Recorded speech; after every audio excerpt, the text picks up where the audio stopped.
Hi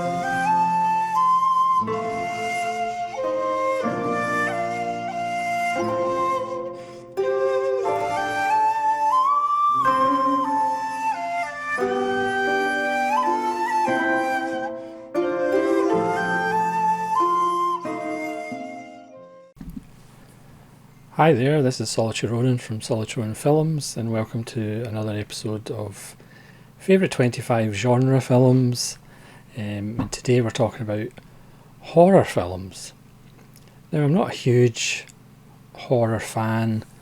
Also, the definition of horror is something that's horrific rather than scary. So I don't really get scared at films. It's generally, something that I find horrific or horrible isn't necessarily what other people find horrible.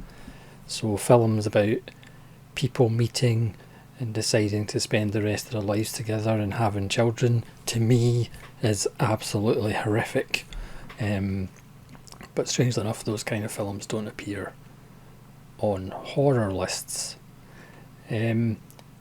So there probably won't be the usual suspects on this list. That's not a horror film anyway, but the classic horror films perhaps won't actually be on this list, because as you know, if you're regular viewers of this channel, I'm a little bit odd. But here we go. Here's 25 of my favourite horror films. But again, please let me know your favourite horror films. Again, this is why genre is really difficult, because lots of films just are all over the genres. So, at number 25 from 1978, a film that has come down in my estimation a little bit over the years, but it's still fantastic. Dawn of the Dead, George Romero. This is the ridiculously stupidly large second sight release with lots of goodies in it. This is just the Blu-ray version. There is a 4K version as well, and obviously you can just buy the standard Blu-ray and 4K editions. I always go backwards and forwards whether I prefer Night of the Living Dead or Dawn of the Dead, and there does seem to be a growing amount of people who prefer Day of the Dead. But Dawn of the Dead, again, it's not particularly horrific to me, but it has wonderful moments of satire. Living in a shopping mall, I suppose, is kind of horrific in some level. But it was just bigger, brighter, but still is bleak, because as we know from things like The Walking Dead, it's the humans you have to worry about after a zombie apocalypse, not necessarily the zombies. By all means, worry about the zombies, but it's generally the humans that you need to worry about more. So at number 24, a film that was kind of forgotten about at the time because a much more mainstream film was released pretty much at the same time. It's Catherine Bigelow's Near Dark. Again, not particularly horrific, apart from maybe Lance Henriksen's gang's attitude to people in a bar. It's fairly horrific. But it stars Lance Henriksen, Bill Paxton, Jeanette Goldstein, from Aliens fame. And it's just a simple romance with vampires thrown in, even though the word vampire is never used. Nobody flies. It just gives you an idea of, vampires would probably be quite dirty and unhealthy and a bit smelly, and constantly on the move. When you go into bars and butcher people. Obviously the Lost Boys got all the attention. I mean, I saw Lost Boys in the cinema in 1987. I'm not even sure Near Dark got a cinema release in the UK. Could be wrong about that, obviously. But Near Dark stood the test of time more than the Lost Boys has, because it's essentially a western. Next, from 1971, Indicator have released a bunch of Genreland films on 4K and Blu-ray. Genreland's a filmmaker I never really paid that much attention to, but I am loving these releases by Indicator, and the best one, or my favourite, is the Shiver of the Vampires, apart from that amazing artwork. Genreland's films don't necessarily have a particularly strong plot or a particularly strong narrative drive to them. There is just something very magical and poetic about them, and just imagery. They have a kind of dream logic. He's not particularly interested in things quote unquote making sense, because as we know, most things in life don't make sense either. I just think Shiver of the Vampire, or Shiver of the Vampires, just musically, visually, the atmosphere, I think it just works the best out of the films they've released so far. I mean, there are other ones that are really good as well, but the Shiver of the Vampires, I think, is just, it hits that sweet spot of, yes, it doesn't make any sense, but it also makes complete sense, and it's just absolutely gorgeous as well. So at number 22, one of the best remakes that is getting talked about a bit more now than it did certainly on its release. It's the Blob. I mean, Kevin Dillon's mullet is worth the price of admission alone. This has really amazing special effects. It's a lot more gory than the 1958 one with Steve McQueen. Directed by Chuck Russell, co-written by Frank Darabont. It's amazing. There's characters in it that you actually are upset about when they're killed by the Blob, which, as we know, is one of the flaws of horror films. You generally don't care about anybody, so it just becomes, how are they going to die? And as we know, there's plenty of YouTube channels that are just really about the kills in horror films, rather than actually, do you care about these people or not? Are you emotionally invested in these people or not? And you are. In the Blob, people die that you don't expect are going to die, including people that generally never die in films. So it's full of surprises, and the effects still stand up today, apart from some of the later shots. The matte work is exposed a little bit, as is the case in Blu-ray and 4K. Again, I think the Blob is available in Screen Factory in 4K now as well. For 21, something completely different. Jack Clayton's The Innocence with Deborah Kerr. Just absolutely beautiful. Really gorgeously photographed. Screenplay by Truman Capote, based on The Turn of the Screw by Henry James. This is a Criterion Blu-ray, but it's also available in BFI and Region B. This is the Region A Criterion.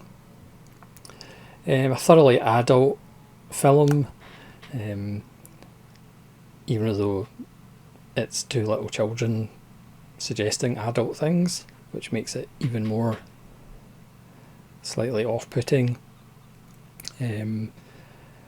Perfect example of less is more, and it just works really well, so I would highly recommend The Innocence. At number 20, again, is this really horrific? The answer's no, but it's just a lot of fun.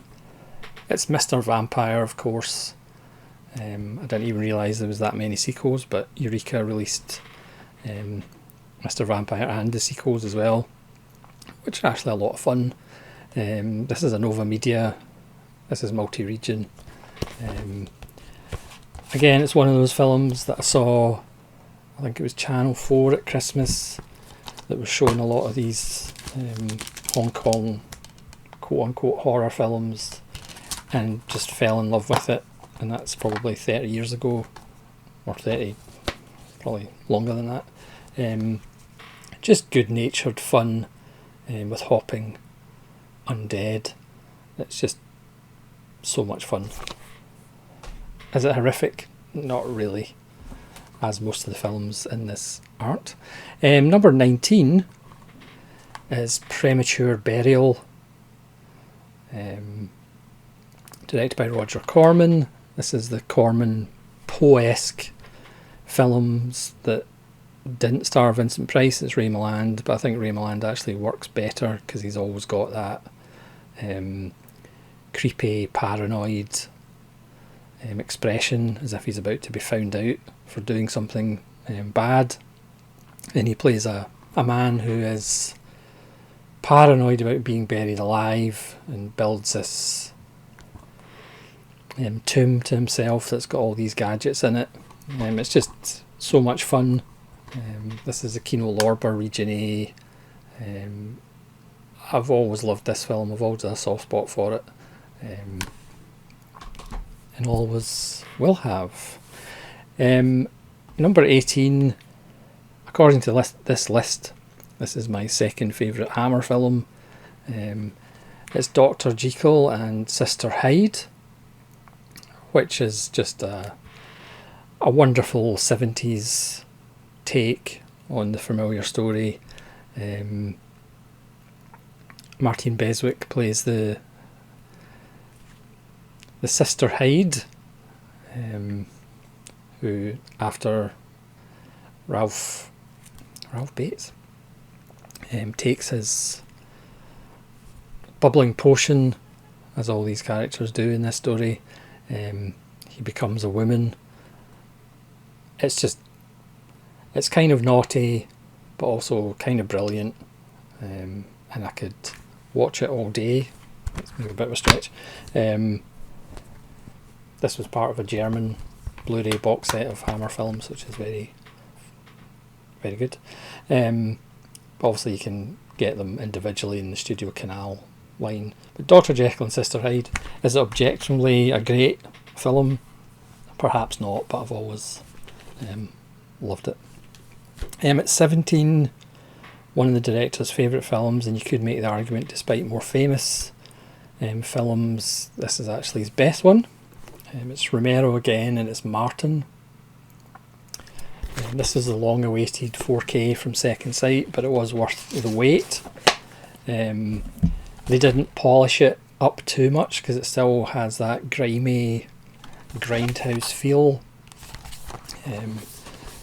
There's nothing worse than somebody doing a 4K and kind of losing the essence of the film, and Second Sight fortunately didn't do that with Martin. It's a wonderful tale of a boy who may or may not be a vampire. He just really wants to be loved, and he moves in with his uncle, who thinks that he may be Nosferatu, and says that if he kills anybody, he's going to kill him. George Romero plays a priest in the film and gives a zesty performance as a priest. Again, it's just one of those wonderful little ambiguous films that didn't do well when it came out, because obviously people were probably expecting another zombie movie, but it's full of ideas, full of good ideas. There are some horrific scenes in it, but it's obviously underseen, but it needs to be seen more now. Next, number 16 again, is this a horror film? Probably not really. It's Cronenberg's Dead Zone, one of the best Stephen King adaptations, and of course starring Christopher Walken, because I have to get Christopher Walken onto all of these lists at some point, regardless of the category. I mean, I suppose it's fairly horrific. He's a school teacher who had all this life with Brooke Adams all planned out, and then he gets into a car accident, goes into a coma. Brooke Adams moves on, and he comes out and finds himself with this bizarre gift / curse, which you can see the future. Great Christopher Walken performance. It kind of proved to everybody that Cronenberg could do sort of a studio film, if you like, not too wild and wacky. This imprint release has a ton of special features, a ton of different special features than other previous releases. But again, obviously I'm biased with Cronenberg and Christopher Walken. Martin Sheen gives a wonderful performance as the president, or somebody who wants to be the president. Next, something a little bit different as well. Number 15, we go to France, and Georges Franju's Les Yeux Sans Visage, or Eyes Without a Face, with Pierre Brasseur, Edith Scope and Alida Valli. Yes, that Alida Valli. A very poetic, quote-unquote, horror film. Is it really a horror film? Who knows? Franju does not flinch in the face of something horrible. It's just something else. There's not too many films like Les Yeux Sans Visage, about a plastic surgeon who feels guilty for having his daughter in a car accident, and she damages her face. So with the help of Alida Valli and a little Citroen, they toodle around and kidnap young women and take their faces off in an attempt to skin graft onto Edith Scope his daughter's face, as you do. Is that horrific? Yeah, it's up to you. But again, a poetic art house horror film. At 14, definitely not a poetic art house horror film. This is 30 Days of Night. Always had a soft spot for 30 Days of Night. This goes back to vampires a million miles away from Coppola's version of vampires or Interview with a Vampire. There's no Victorian ruffles here. This is vampires as beasts, creatures with a thirst, animalistic, brutal, savage. There's no soliloquies and lovely speeches about immortality. This is just a fight for survival. A wonderful conceit. It's in Barrow, Alaska, where there's 30 days of night, so the whole respite, the sun will be up soon, that doesn't happen. Based on a comic. It's actually one of the best comic adaptations. Just a lovely little film. Really brutal. I think I've invented a new word. Brutiful. So it's brutal and beautiful, with lots of black blood gushing everywhere. At 13, one of the absolute joys of my viewing life in the last couple of years. It's Messiah of Evil. This is the Gorgeous Radiance release. I think there's also a Vinegar Syndrome release, but this is an absolute stunner. Made in 1971, not released until 1973. From the same people who would make Howard the Duck. This was kind of the film that were basically given carte blanche. Oh yeah, go and make this. They were supposed to co-write American Graffiti for George Lucas. They kind of went away and did this. And it's completely singular, but also certainly influenced things to come. There's a great supermarket scene, which is almost echoes of Dawn of the Dead, which would come later. I mean, this is a simple tale of a woman who goes to a small Californian coastal town to find out what happened to her artist father, and the town is very strange. It has that kind of American Southern Gothic, but it's in California. Just all atmosphere.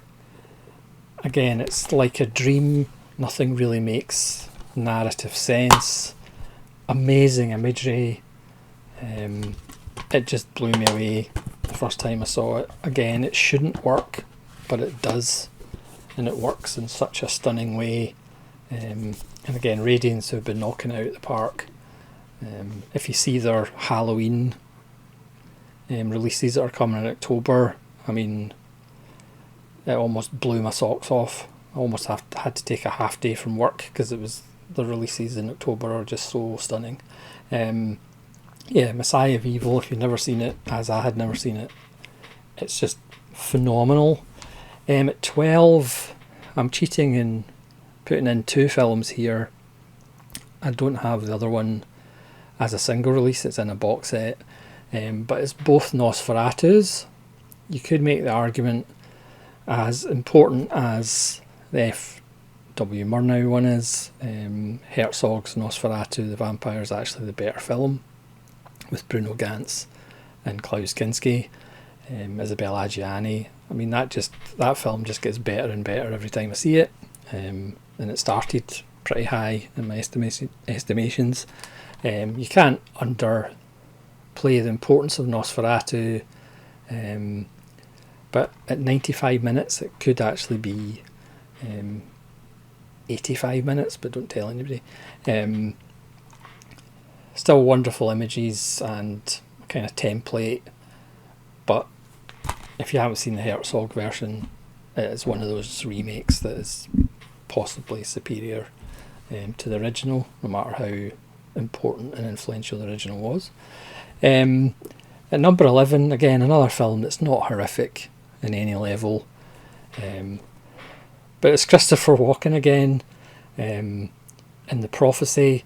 Now really, I think this has at least 5 films in the series, I think, but you only really need to watch the first one. It's Walken as the Angel of Death, and only Christopher Walken could make the Angel of Death sympathetic. It's got an all-star cast. I mean, you couldn't make this film nowadays. I mean, Elias Koteas, Amanda Plummer, Virginia Madsen, Viggo Mortensen before he was famous as the Devil gives a wonderful turn. It's complete cheese, but if you're a fan of Christopher Walken, he is just wonderful in it. You completely believe he is the Angel of Death, and again, there's a moment where you actually feel sorry for him, and only Walken can pull that off. Number 10, again, is this film horrific? Not really, but it's absolutely ravishingly beautiful. It's Masaki Kobayashi's Kwaidan, another Kobayashi film that didn't make the Sight and Sound Greatest 100 Films of All Time, but let's not dwell on that. Yeah, an anthology film, but not like an Amicus anthology film. This is 183 minutes, but doesn't feel that way. I remember when I got this set, because I already had it on DVD, I was just going to check out the print, and then ended up just watching the whole thing. Just so beautiful and chilling. It's just absolutely wonderful. 1964, and surely there must be a 4K of this on the way, because it was made for 4K and watching on a projector or on a screen as big as possible. At number 9, a film from 1945. How can a film from 1945 give you the willies? It's Dead of Night, and this has been giving me the willies for quite some time. Certainly the episode with Michael Redgrave and his little dummy. Obviously there's the comic relief of the golf story, which is quite kind of misogynistic and not that funny. But there's lots of little shivers and spooky moments in this film before you even get to Michael Redgrave. It is the greatest anthology film of all time, I think, because the wraparound story, and certainly focuses on the around, is just the best wraparound story ever. And most of the episodes will give you a little chill, and then the last episode will give you the willies. At number 8, my favourite film in the series, Halloween 3. And I know people say, oh, Michael Myers isn't in this. He is, so he's in a television in the garage which is playing the first Halloween film, so we see Michael Myers for like 2 seconds. So Michael Myers is in Halloween 3. One of the most annoying jingles in advertising history, which happens to be in the film. Looks absolutely gorgeous, and again, if it hadn't been called Halloween, it would have done a lot better. It's about masks that turn little kids' heads into snakes and bugs. You know, lovely family film. At number 7, this is my favourite entry in this series as well, The Exorcist 3, directed by William Peter Blatty. You know, again, The Exorcist is one of those films that you kind of wish you'd seen when it came out, because I just think it hasn't really aged that well. And The Exorcist 3 has always, despite its flaws, and yes, it is deeply flawed, it has one of the best jump scares in history, and it also has arguably the best male relationship with another male that's not a homosexual one. Again, I'm not a huge George C. Scott fan, but he's brilliant in this, and his relationship with Ed Flanders, detective and priest, is just absolutely wonderful. Brad Dourif's fantastic. This Arrow has a theatrical cut, which I wouldn't necessarily recommend, and the Legion director's cut, which I would, even though they had to use standard definition inserts, pretty much VHS inserts. Yeah, flawed, messy, but also really effective. Again, number 6, not a conventional horror film by any stretch of the imagination, but it is truly horrific and has horrific moments. David Lynch's Twin Peaks Fire Walk with Me. I mean, obviously the whole setup of Twin Peaks, which is about essentially child abuse, is completely horrific. And also there's imagery in the film that is completely horrific. David Lynch knows how to make the ordinary seem extraordinary and the extraordinary seem ordinary, but he can also make it really terrifying. I actually saw this in a cinema. Obviously half the audience was baffled and the other half were just left in shock and awe. Top 5 now. So again, is this really horrific? Probably not, but it's based around a war, which is horrific enough. Devil's Backbone, Guillermo del Toro. I think this is his best film by a long way. I know Pan's Labyrinth gets all the love, but The Devil's Backbone, I think, is actually better than Pan's Labyrinth. And this is the 4K, which makes it look even more beautiful. Federico Lippi has another brilliant performance, and this is about an orphanage, and it's just a beautiful little ghost story, but also has enough political underpinnings to make it more satisfying than your average ghost story. Number 4, again, this is a series I've got a soft spot. I did a video on all of them, which was quite soul destroying, because you could argue none of the films in the series are actually that good. It's Hellraiser. I'm just talking about the first one. Again, Clive Barker to me is very much like Lovecraft. I'm not sure anybody can actually film his work, even himself. But Hellraiser's the closest to it. Again, I think one of the flaws of the films is it essentially just became a slasher, and Pinhead just became like Freddy, and well, not Jason, but like Freddy with one-liners and stuff, and that was never what it was about originally.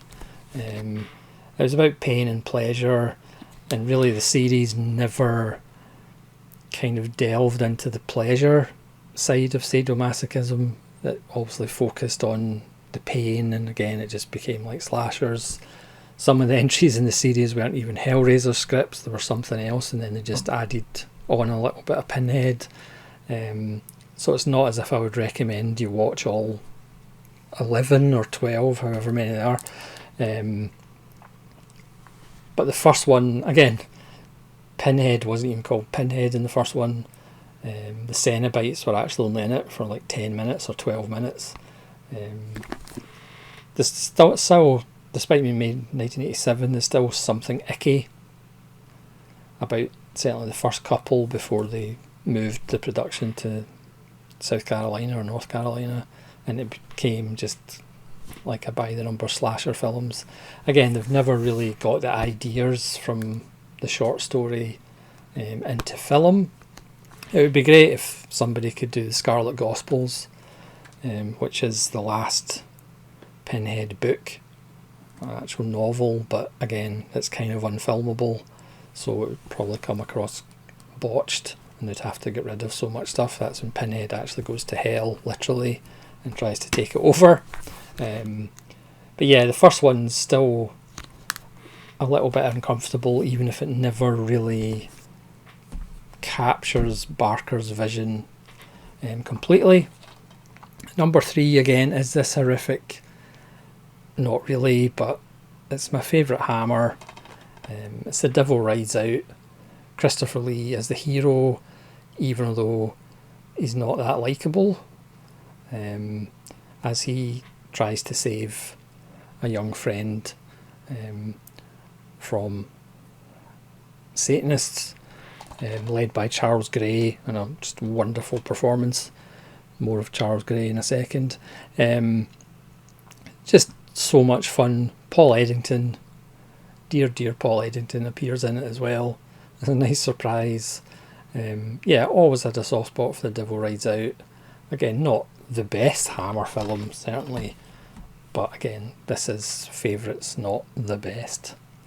And of evidence of that, here's number 2 from 1974. It's of course The Beast Must Die, from Amicus, starring Calvin Lockhart and his amazing outfits. As a big game hunter who invites these people onto his island, and he's going to hunt them because he thinks one of them's a werewolf. He's done all the other big game in the world, but one of them's a werewolf, including Charles Gray as one of his guests. Anton Diffring is his technical help, the eyes in the sky. You also have a very young Michael Gambon, Peter Cushing playing a kind of Swedish professor who's interested in lycanthropy.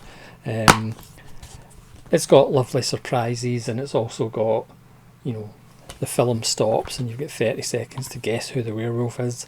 It did scare me as a child, but obviously it's not that scary. But it's just full of wonderful moments, wonderful ideas that perhaps could have been executed better.